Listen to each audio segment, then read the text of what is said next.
Gusto ko lang kayong i-update. Share ko na lang din sa inyo dahil nandito na rin naman tayo. Medyo nawala tayo at nagkasakit kasi tayo.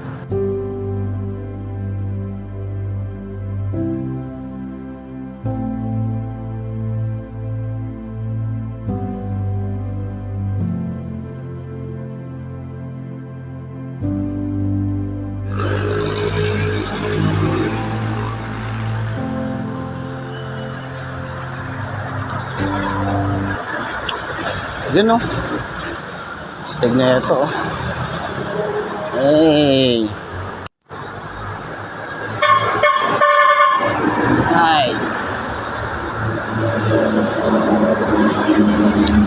Ito yung bago. Ito yung bagong Flame 150X.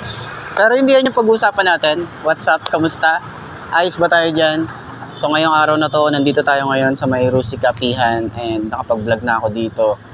Ngayong araw na to, papanood nyo to sa mismong birthday ko. Sa 17. Dahil nga, sa mga nagtatanong sa akin kung ilang taon na daw ba ako.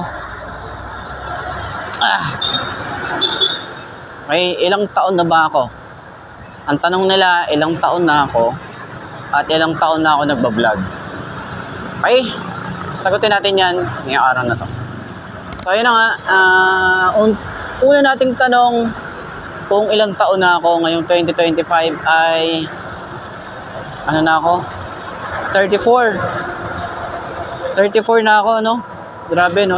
34 na akong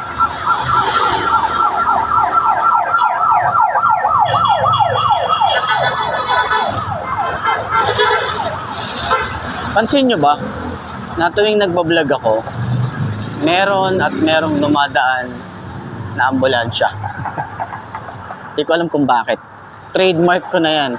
So, lagi akong nagbablog, laging merong sumisingit na ambulansya. Siguro dahil nga, dahil nga reminder sa atin ng mga nanonood or mga nagmamotor na mag-iingat tayo. Na wag tayo mismo yung nakasakay doon sa ambulansya. Yun yung lagi kong sinasabi sa inyo. Na mag-ingat, ride safe, keep safe tayo palagi. Pero yun na nga, balik tayo sa topic. Ilang taon na ako? 34 na ako ngayong 2025. Matanda na akong pakikinggan. Di ba? Pero, yun nga. Sa mga babati dyan, maraming salamat sa mga bumate. Maraming salamat sa mga nagregalo or magre-regalo pa lang ngayong birthday natin, ngayong 17. Maraming salamat agad sa inyo. So, para sa akin, manood lang kayo ng video ko araw-araw. Best gift na sa akin yun. Yun na yung pinaka-gift nyo sa akin. Manood kayo araw-araw, huwag kayo mag-skip ng ads para at least mas marami tayong mapuntahan ng mga branch at mas malalayo. Kasi diyan kami kumukuha ng revenue, diyan kami kumukuha ng panggastos namin sa lahat ng mga pwede namin paggastusan para lang makagawa ng magagandang content, para lang makapunta kung saan-saan, sa malalayo, sa mga event, pinupuntahan namin, diyan kami kumukuha ng income. Okay? So, wag po tayo mag-skip ng ads, panoorin po natin, tapusin po natin. Ilang taon na tayo nagbablog dito sa YouTube. Kasi 2018, nagbablog-vlogan na ako. Diba? Tapos, 2019, na-monetize tayo. Halos isang taon na rin tayo nagbablog noon. Parang walang patuturan. Nakwenta ko na rin to dati, pero kwenta ko pa rin sa inyo ngayon na ilang taon na pala tayo. No? Ilang taon na tayo. Magpa 5 years na yata tayo sa motovlog or sa moto content dito, no? 5 years na. 2019 talaga ako nag-start mula nung bumili ako ng aking unang motor. Tapos si Neptune, yun yung binili ko. Birthday ko din yun, diba? Birthday ko din binili si Neptune. Tapos doon nyo ako nakilala.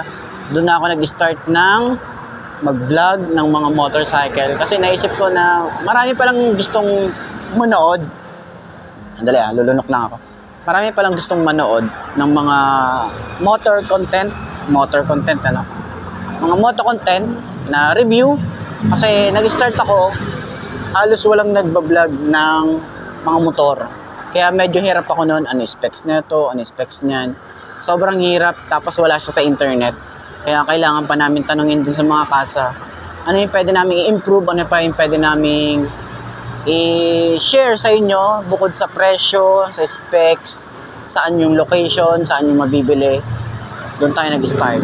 Kaya gusto ko rin magpasalamat sa inyo kasi nga lahat ng mga idea na napapanood nyo dito sa channel natin or sa main channel natin, halos karamihan idea nyo. Yung mga improvement na gusto nyo makita sa akin, ginagawa natin yan. At syempre, di naman may iwasan, may mga basher talaga tayo na sanay naman na tayo doon. Nung una hindi tayo sanay, pero ngayon sanay na tayo dyan. And last na nagtatanong magkano nga daw ba ang sinasahod ng isang iMark Moto sa YouTube, di ba? Meron akong tatlong channel kasi yung main channel natin na iMark Moto nasa 85,000 subscriber na siya, tapos nagra-run na siya ng mga almost 5 years to 6 years na siguro, di ako sure, hingin ako sa math, charot. Pero yung pangalawang channel natin at yung pangatlo, halos parang last year lang siya na-create talaga. Tapos biglaan lang din yon na hindi ko in-expect na mamomonetize siya. Kaya ayun, na-monetize pinanindigan ko na kasi tambakan ko lang siya dati ng mga video, tinatapon ko. Ay, may nakita ako yung top box nahulog. Ayun na nga, na-distract ako. So yun na nga, tambakan ko lang siya dati ng mga video na kesyo i-delete ko or itapon ko, sayang, di ba? Para at least mapanood nyo. Kasi nasasayangan ako dun sa mga effort na ginawa ko dun sa video na yon. Tapos i-delete ko lang. Di ba? Pwede nating magamit na future. Kaya nagagamit din natin yan sa mga review. Na-insert pa rin natin yung mga video na yun. So ayan, maraming salamat sa inyo kasi yung tatlong channel na yun na monetize. Meron tayong iMark Moto, MDTV, and then yung Quentox. Yun yung pangatlo. Okay? So, may pang-apat pa nga hindi pa siya monetize Kaya hindi ko ina-announce. Hindi ko rin talaga siya ina-announce talaga. Yung Hello Sam, family vlogs naman yun. Family vlog siya, kaya medyo hindi ko masyadong wala masyadong effort doon sa pag-e-edit. Parang stock ko lang din siya, i-store ko lang, mga moments lang, ganun. Pero ayun na nga, sa tanong nila, magkano nga ba? Inom tayo ulit.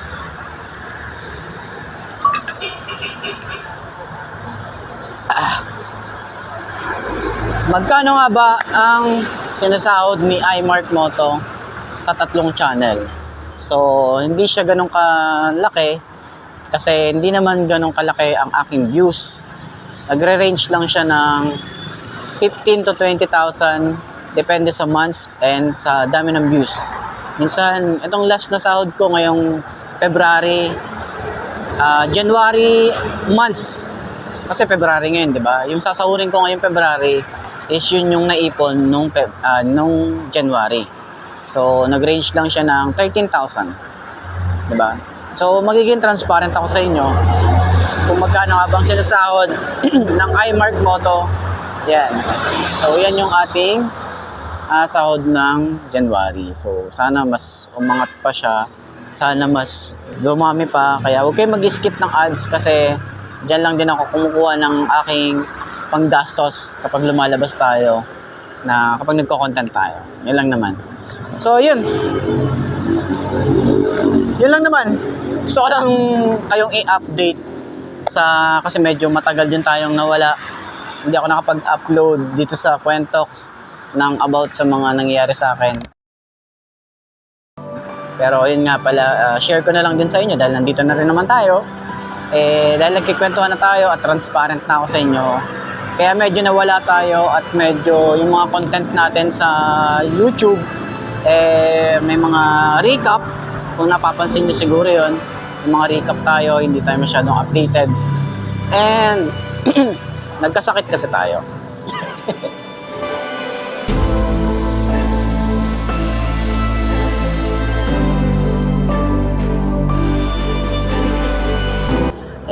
pangiti-ngiti pa, nagkasakit na nga eh, no?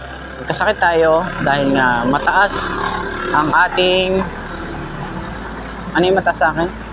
Cholesterol. Mataas yung aking cholesterol. Halos nasa 301, no? Kasi nga sa company namin meron kaming annual physical exam. So yun yung findings ko, kaya medyo ongoing pa rin naman ngayon kasi 1 month hanggang March ako iinom ng gamot ko, pero hindi ako tumitigil mag-vlog. Nagko-control lang ako kasi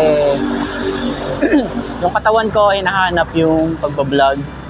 Hindi ako pwedeng hindi umalis ng Sabado kasi yun talaga yung parang naging kagawian ko na, no? Yung parang naging tradition ko na sa 5 years, di ba? Yun na yung pinaka ginagawa ko. Araw-araw may upload. Hindi man araw-araw nagvo-vlog, pero araw-araw akong nag-upload para sa inyo. Kasi iniisip ko kayo, gusto ko meron kayong napapanood sa channel natin. And ayun na nga, sa kasamaang palad, natamaan tayo ng sakit. Pero hindi naman siya talagang totally na kagaya ng mga cancer, yung mga ganyan-ganyan. Hindi ko naman sa inaano yan, pero hindi lang ako sanay na meron akong sakit at meron akong iniinom na gamot. Okay? Tsaka medyo natakot din ako kasi nga yung cholesterol, kapag sobrang taas ng cholesterol, possible tayo na may stroke. Lalo na nagko-content tayo, lumalabas tayo, baka may stroke tayo. Diba? Yun yung mga inaalala ko. Maliit pa yung anak ko. Diba? Tsaka marami pa akong gustong pangarap na matupad. Sabi ko nga last year, or pumasok yung 2025, taon natin to. Hindi taon ng sakit, diba? Taon natin to para makuha yung 100,000 subscribers sa main channel natin. Pero, ayun na nga, nagpapagaling tayo ngayon. Ongoing tayo ng treatment ng gamot. Kaya, kung medyo meron man tayong mga recap na napapanood sa main channel or sa mga vlogs natin, sana panoorin nyo pa din para at least makatulong sa akin. So yun lang naman yung update natin. Yun yung mga nangyari nung mga hindi ako nag-upload. Pasensya na. Pero ayun, maraming salamat sa mga panonood araw-araw at sa mga sumusuporta at sa mga bumate ngayong araw na to ng birthday natin. Maraming salamat sa inyo. So, ano ba yan?